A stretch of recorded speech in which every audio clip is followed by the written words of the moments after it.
Okay, let's unpack this. Today, we are diving deep into a really fascinating source. It's like a roadmap for personal excellence. And the title, or at least the core idea, says it all. Your habits are the beginning of all good things. hmm Yeah. And it's not just, another list of life hacks or quick fixes. This feels more like a whole framework, a Right. way of thinking almost.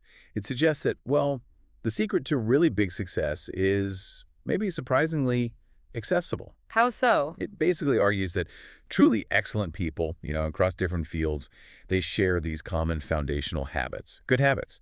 And I think the part that really grabbed me is how it scales up. It's not about some huge overnight transformation that just feels exhausting to even think about. Exactly. No, it's about that commitment, that small, continuous improvement, like getting just a little bit better every single Yeah. day. Right, that idea of daily progress. Precisely. And that tiny daily bit, it compounds. Over time, that's what leads to those, well, spectacular results.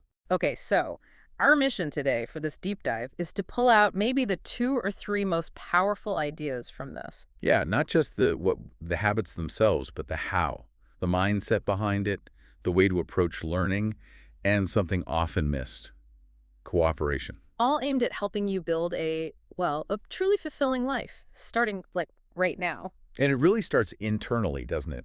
Not out there in the world, but inside. Absolutely, which takes us straight to that foundational concept the book emphasizes so much, the power of internal mastery. Yeah, the book is really clear on this. It insists you just can't have lasting external success if, things are messy internally.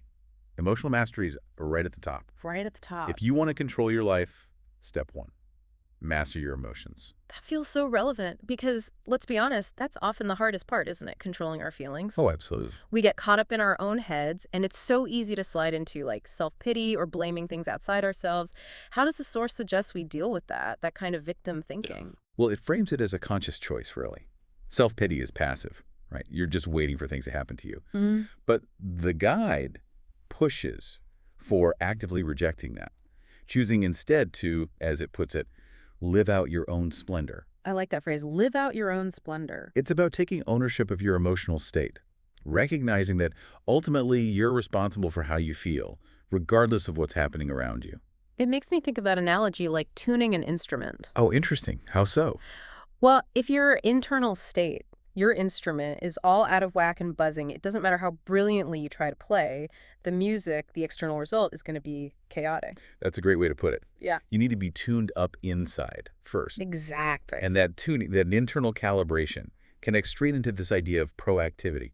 The guide uses this powerful phrase, you need to be actively proactive to be, well, invincible. Actively proactive. Okay, what does that mean beyond just being proactive? It's more than just reacting to crises or putting out fires. It's about anticipating the emotional triggers, anticipating the potential problems down the road. Ah, okay, so it's like future-proofing your mindset and your actions. Kind of, yeah. Doing what needs doing before it becomes urgent. Or even seeing a gap and filling it before anyone else asks. Which the book mentions often leads to unexpected rewards, right? Because you weren't just scrambling. Exactly. But it takes courage. The source definitely links this emotional control to self-worth.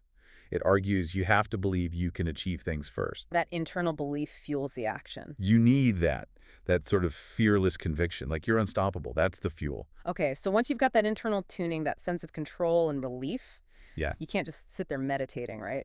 No, definitely not. That inner alignment needs to translate into, well, doing stuff effectively, moving forward. Precisely. Which leads us neatly into the next big piece, the strategy part. Hmm. Core idea 2 is all about lifelong learning and crucially effective action. This is where it shifts from just feeling good to actually doing good effectively. Yeah, and it challenges that common trap, thinking that just being busy means you're being effective, which we know isn't always true. Not at all. The guide really hammers home that learning is an essential habit, but it defines learning pretty broadly. It's not just school or courses. Right. I loved that part. Yes, books are crucial. It literally says, be accompanied by books. Reading is fundamental. Mm-hmm. But it gives equal importance to associating with excellent people. Mm. Just being around them, it kind of naturally lifts your own standards, changes how you see things. And there's a fascinating bit about learning efficiently. It encourages you to study other people's lessons, their mistakes even. Ah, like learning from their experience without paying the price yourself. Exactly. It's presented as a kind of shortcut. Radical efficiency, really. That's smart. Saves a lot of pain and time. But, okay, even while it says learn from others, it adds a really important condition, right? Yes, absolutely critical. Self-directedness. Don't just blindly follow anyone. Your journey is unique. You have to integrate the lessons, make them your own, not just copy someone else. Precisely. Now, shifting to the action side of things, Mm-hmm. the source warns about what it calls the planning trap. The planning trap. Tell me more. Spending endless hours planning, organizing, tweaking your system. You look incredibly busy. Oh, I know people like that. Maybe I am people like that sometimes. They all can be, but the point is that kind of busyness can actually get in the way of effectiveness. You're not actually moving the important things forward. So if we ditch being busy as our measure of worth, what should we focus on instead? Rational time allocation. That's the phrase used. And prioritizing ruthlessly. Focus your energy on solving the most important things first. Impact over activity. Exactly. Nail the big rocks first. Okay, and this leads to something I found, honestly, a bit counterintuitive, especially today. The book talks about the necessity of rest. Ah, yes. Crucial point. In our sort of always-on hustle culture, taking time to rest often feels like you're falling behind. How does the guide justify rest as a strategic habit? It's not framed as downtime or a reward you get after working hard. It's positioned as essential for better work. How so? Think of it like resource management. If you're exhausted, your brain power, your cognitive resources are depleted. Right, you can't think straight. Exactly. You can't prioritize, you can't execute complex tasks effectively. So understanding rest and actually building it into your routine strategically, Yeah. it means you maintain the capacity for that high-impact work. So rest isn't laziness, it's fuel. It's maintenance for peak performance. That's a perfect way to put it. Rest is fuel, not luxury. That's powerful. Okay, so we've covered the internal mindset, the strategy for learning, and effective action. But the book argues that peak performance, true excellence, doesn't really happen alone in a vacuum. No, it definitely doesn't. Yeah. You need to broaden the lens, move beyond just self-improvement, and think about shared success. Which brings us to core idea 3, elevating your success through cooperation. Yeah, and this feels like a real sign of maturity and personal growth, moving beyond just me. The guide is very clear. Real excellence involves other people. And the key habit here is Shifting your default perspective from I to we. Thinking in terms of partnership. Success is deeply connected to cooperation. so letting go of that ego that whispers, I need to do this all myself to get the credit. Exactly. Recognizing, as the book says, that the stage doesn't belong to just one person. You have to actively cultivate a spirit of sharing. Sharing credit, sharing resources, sharing the spotlight. And there was a specific kind of tactical piece of advice for collaboration that jumped out at me. It sounded almost manipulative at first. Oh, I think I know the one you mean. Find the best way to cooperate by letting others do what you want them to do. Yes, that one. It sounds a bit odd. It does, but I think the underlying point is about effective delegation and trust. It's about empowering others and aligning goals, not tricking them. Okay, so it requires genuinely letting go of control and building real trust. Absolutely. And the book explicitly calls out encouragement and trust as fundamental cooperative habits. Yeah. Because when you help someone else succeed, when you genuinely build them up, You ultimately help the collective we, which includes you. precisely, it creates this positive feedback loop.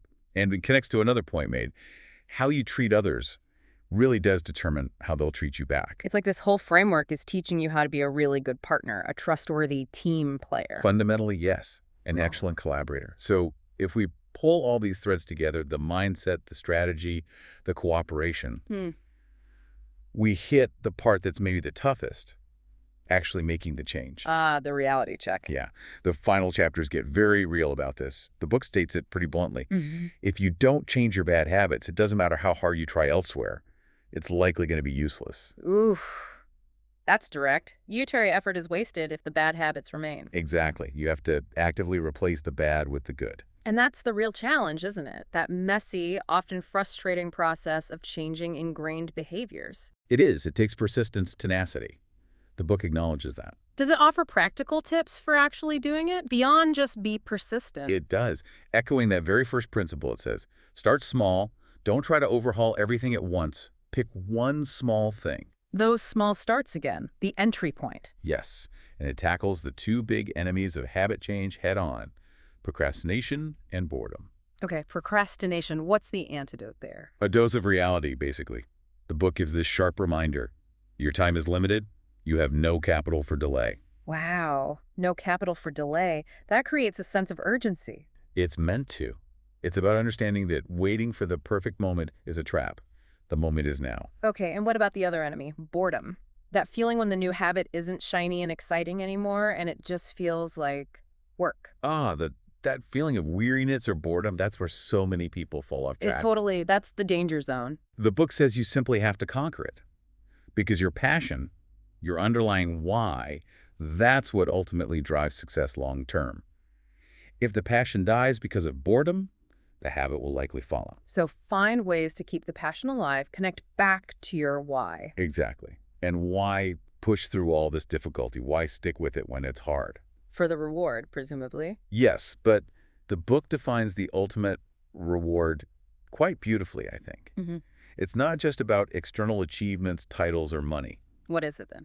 It says that if you pursue excellence, and crucially, if you don't forget your original intention, if you remember why you started, Hmm. the process itself will eventually return to you a state of Batum, a Yeah. peaceful state of mind. Inner serenity, peacefulness. That's the ultimate prize. That's positioned as the highest reward. Excellence brings peace. Okay, so bringing this all together, what does this mean for you listening right now? We've talked about tuning your inner self, acting strategically, working well with others. The synthesis seems clear. Good habits are built brick by brick through that continuous small improvement. And maybe the key to sticking with it is celebrating those small wins along the way. The book mentions that too. Acknowledge the progress. Definitely. But the core message, the big takeaway, circles back to that need for immediate action. Right. Stop waiting, stop overplanning the perfect start. Just start. If you believe you can take that first tiny step, and the book insists that if you believe it, you can do it, then just do it. Now is the time. Now is the time. Yeah. This is the moment to shift from thinking to doing. But there was that one other insight, that social multiplier you mentioned earlier, that really adds another layer. Gratitude. Ah, yes. Gratitude as a habit. The guide suggests it's not just, being polite or nice. It's actually strategic. Strategic gratitude. How? Well, think about it. When you consistently express genuine gratitude, what does that signal to others? Trustworthiness. That you appreciate them, that you're maybe a good person to partner with. Exactly. It signals partnership, generosity, reliability, and naturally people are drawn to cooperate with someone like that. So gratitude becomes this kind of magnet, Yeah. attracting opportunities for success. That's the idea. Making gratitude a habit actively helps you win more chances to succeed because people want to help you, work with you, support you. Wow. Okay, so that leaves us, and you listening, with a really interesting final thought to chew on this week. If the book suggests success becomes almost inevitable, unstoppable even, once good habits are really locked in, Right. and if making gratitude a habit is one of those powerful ways to attract the opportunities needed for success, Then the question becomes, what small, immediate act of gratitude could you build into your day starting right now? Today. not tomorrow, not next week, Sure. what tiny gratitude habit could you start this very day to begin attracting those opportunities? That feels like a really actionable place to start applying these ideas. Find that small act of gratitude.